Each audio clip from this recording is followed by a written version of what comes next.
Dr. Levy, Ashoka tweeted yesterday that he's on the road to good health. Have you been able to talk to him? How does he seem to you? I talked to him today, Anderson, and he seems really good. His spirits are great. And this morning he kind of reluctantly and tentatively said, well, you know, I guess, Dad, I'm out of the woods. And it was really the first time that he acknowledged that he himself is feeling like he's going to get better. Well, that must have been such an amazing thing for you to hear. Diana, as a mom, I keep thinking about my mom every time I go overseas somewhere dangerous, and she gets worried, but she tries, not to let me know how worried she gets. When you first heard that, he was going back to Liberia, what did you think? Well, he waited until the night before he left to call me, so I didn't have a lot of time to persuade him. That's my trick too, by the way.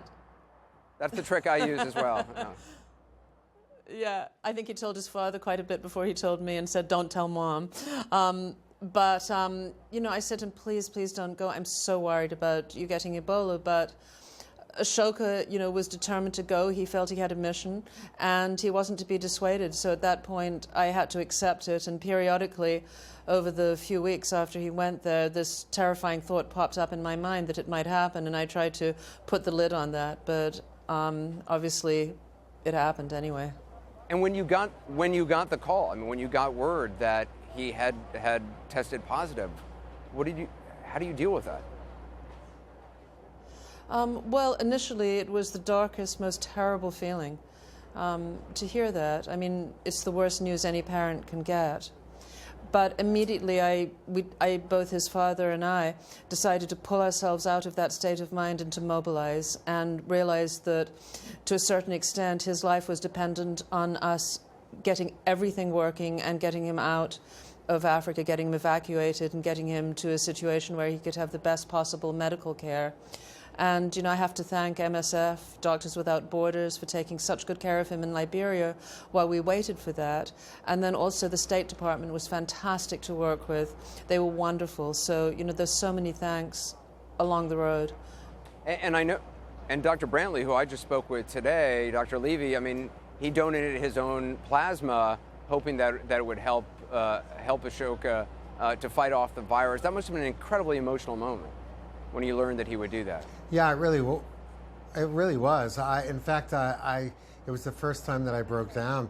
I got in touch with him on his cell phone while he was still in his car on his family vacation with his wife and children. And it was remarkable. I was trying to express my thanks for him and for his generosity. And he just kept saying, no, it was really no big deal. And I was just shocked at the ordinariness that he felt about his heroism. And I just broke down because I thought this kind of ordinary generosity was really, honestly, magical in this day and age. Well, one of the things I found very moving about your son, because I was reading the tweets he started to send again when he started to feel better, was that from the moment he started tweeting again and was able to communicate, he was communicating concern not about himself, but concern, thanks for all those who had helped him, but also concern for all those in West Africa who he had spent so much time covering and the lack of care that they were receiving. I found that really a testament to the kind of person that your son is.